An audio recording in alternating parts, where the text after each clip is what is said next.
भारत के मारूफ अदाकार इरफान खान मुंबई में इंतकाल कर गए हैं। उन्होंने मौत से पहले एक खत लिखा था। दोस्तों, वो खत अंग्रेजी जबान में है, उसका उर्दू तर्जुमा करके हम आप तक पहुंचा रहे हैं। आप अंदाजा लगाइए कि कैंसर के बड़े मरज से लड़ने वाला इरफान खान क्या सोचता था। जिंदगी की बहारें, रंगीनियां, शोबिस, चकाचौंध, सब कुछ देखने वाला, दौलत, शोहरत, इज्जत अपनाने वाला आदमी जब बिस्तर मर्ग पर गया तो उसने क्या सोचा और क्या लिखा। आपको ये बता दें कि यह खत इरफान खान ने लंदन के एक अस्पताल में जब वो जेर इलाज थे वहां बैठकर लिखा था। उस अस्पताल की खिड़की से लंदन का मशहूर तरीन cricket ground Lord's cricket ground भी नजर आता था। इरफान खान ने अपने इस खत में क्या लिखा था, आइए हम आपको बताते हैं। कभी ऐसा भी होता है कि तुम्हारी आंख उस झटके से खुलती है जो जिंदगी तुम्हें जगाने के लिए देती है। तुम हड़बड़ा कर उठ जाते हो। पिछले 15 दिनों से मेरी जिंदगी एक सस्पेंस वाली कहानी बनी हुई है। मुझे अंदाजा नहीं था कि अनोखी कहानियों का पीछा करते करते मैं खुद एक अनोखी बीमारी के पंजों में फंस जाऊंगा। अभी थोड़े दिनों पहले ही मुझे अपने न्यूरो एंडोक्राइन कैंसर के बारे में पता चला है। मुझे ये भी मालूम हुआ है कि ये एक ऐसी बीमारी है जिसके मरीज पूरी दुनिया में बहुत ही कम हैं, ना होने के बराबर। मरीज नहीं है तो उस पर तहकीक भी वैसे ही नहीं हुई जैसे होनी चाहिए थी। नतीजा क्या होगा? डॉक्टर्स के पास दूसरी बीमारियों की निस्बत इसके बारे में कम मालूमात हैं। इलाज कामयाब होगा या नहीं, ये भी सब हवा में है। और मैं बस दवाओं और तजर्बों के खेल का एक हिस्सा हूं। ये मेरा खेल नहीं था भाई। मैं तो एक फुल स्पीड वाली बुलेट ट्रेन में सवार था। मेरे तो ख्वाब थे, कुछ काम थे जो करना थे, कुछ ख्वाहिशें थीं, कुछ टारगेट थे, कुछ तमन्नाएं थीं, आरजुएं थीं, और मैं बिल्कुल उनके दरमियान में लटका हुआ था। अब क्या होता है कि अचानक पीछे से कोई आकर मेरा कंधा थपथपाता है। मैं जो मुड़कर देखता हूं तो ये टिकट चेकर है। तुम्हारा स्टॉप आने वाला है बाबू, चलो अब नीचे उतरो। मैं एकदम परेशान हो जाता हूं। नहीं नहीं भाई मियां, मेरी मंजिल अभी दूर है यार। और फिर टिकट चेकर मुझे समझाने वाले अंदाज में कहता है, ना यही है स्टॉप, तो बस यही है। हो जाता है, कभी कभी ऐसा भी हो जाता है।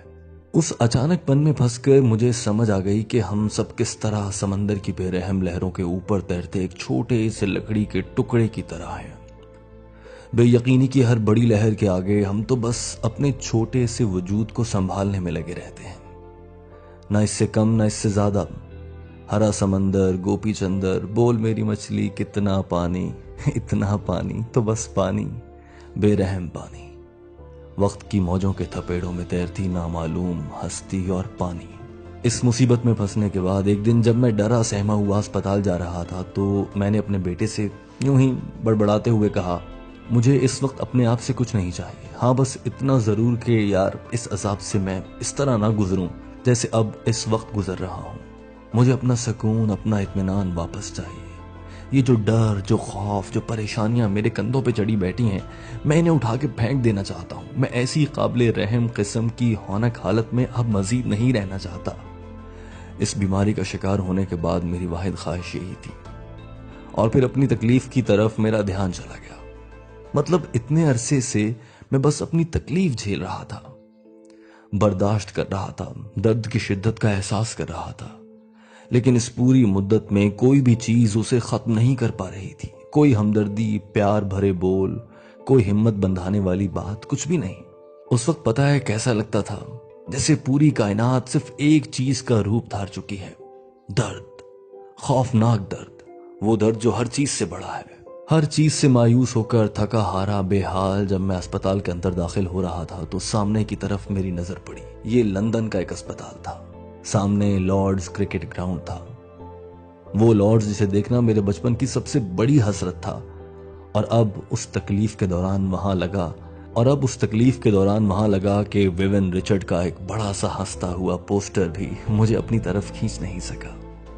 दुनिया तो जैसे अब मेरे काम ही की नहीं रही। खैर, उस अस्पताल में एक कॉमा वार्ड भी था। वो सारे मरीज जो लंबे अरसे के लिए होश और बेहोशी बल्कि जिंदगी और मौत के दरमियान लटके हुए थे, वो उधर रखे जाते थे। ऊपर, बिल्कुल मेरे वार्ड के ऊपर वाले कमरे में एक दिन मैं अपने कमरे की बालकनी में खड़ा था तो जैसे एक धमाका हुआ। गेम ऑफ लाइफ और गेम ऑफ डेथ के बीच में है क्या? एक सड़क, क्रिकेट को गेम ऑफ लाइफ भी कहते हैं। एक तरफ एक अस्पताल है और उसके बिल्कुल सामने दूसरी तरफ एक स्टेडियम, और दोनों में खेले जाने वाले खेल की एक चीज कॉमन है, बेयकीनी। ना लॉर्ड स्टेडियम में पता है कि अगली गेंद पे क्या होगा, ना अस्पताल में अगली सांस का पता है। कामिल बेयकीनी। ये फीलिंग जैसे मेरे अंदर उतर गई। अब मुझे कायनात की वुसअत, उसकी ताकत और उसके निजाम सब कुछ कहीं ना कहीं समझ आना शुरू हो गए थे।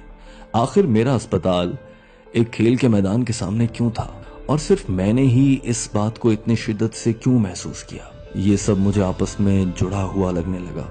तो समझो कि बस जो चीज यकीनी है वो बेयकीनी है, यानी बेयकीनी के अलावा इस पूरी कायनात में कुछ भी ऐसा नहीं जिसे यकीनी कहा जा सके।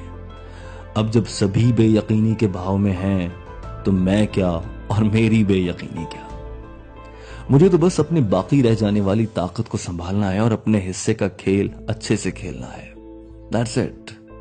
तो बस उस एक लम्हे के बाद मुझे समझ आ गई। मैं जान गया कि नतीजा जो भी निकले, मुझे इस हकीकत को मानना होगा।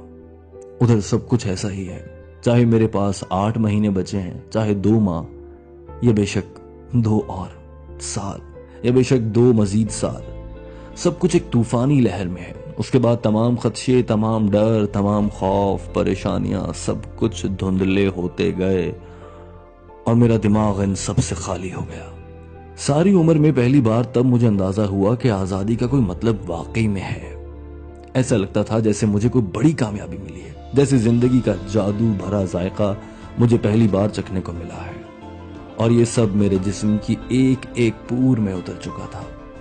इस पूरी बीमारी के दौरान लोग मेरे लिए दुआएं करते रहे। लोग जिन्हें मैं जानता हूं, लोग जिन्हें मैं नहीं भी जानता, वो सब मुख्तलिफ जगहों पर मुख्तलिफ औकात में मेरे लिए दुआएं करते रहे, और मुझे लगा कि उन सब की दुआएं मिलके एक हो गई। एक बड़ी सी ताकत, जिसे एक लहर की बड़ी सी मौज की ताकत होती है, वो बस रीढ़ की हड्डी से मेरे अंदर तक उतर गई और मेरी खोपड़ी के अंदर उसने अपनी जड़ें बना ली हैं।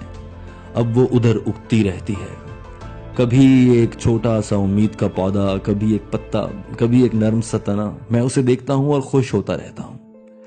इतनी सारी दुआओं के नतीजे में इस पे जो भी फूल उगता है, जो भी नई टहनी निकलती है, जो भी पत्ता आता है, वो मुझे सिर्फ खुशगवार सी हैरत और खुशियां देता है। तो वो जो लकड़ी का नन्हा सा टुकड़ा है ना, उसे क्या जरूरत है कि वो पानी के बहाव का रुख बदलने की कोशिश करे। उसे ये बात समझ लेनी चाहिए कि हम सब कुदरत की गोद में बैठे हैं, जो हमें हल्के फुल्के झूले दे रही है, न इससे ज्यादा न इससे कुछ भी कम। That's it. खतरनाक कैंसर की तकलीफ दे गोद में बैठकर इरफान खान ने ये सब कुछ लिखा। खुदा इरफान खान की मगफिरत फरमाए। दोस्तों, इरफान खान की जानिब से लिखे गए इस खत का तर्जुमा आपने सुना। ये खत दूसरे अहबाब तक पहुंचाइए और याद रखिए, जिंदगी खुदा की दी गई एक मोहलत है। वो कभी भी अपनी जानिब इस मोहलत को वापस ले सकता है। हम इंसान बेबस हैं और हम इंसान कोशिश में लगे रहते हैं कि ज्यादा से ज्यादा वक्त गुजार लें, माल इकट्ठा कर लें, दौलत बना लें, लेकिन सब ठाठ पड़ा रह जाएगा जब लात चलेगा बंजारा। इरफान खान दुनिया में नहीं रहे। Rest in peace Irfan Khan. आए सब मिलकर दुआ करें, अल्लाह ताला इस मुसलमान अदाकार को जन्नत में आला मकाम अता फरमाए और हम सबके गुनाहों को भी माफ फरमाए।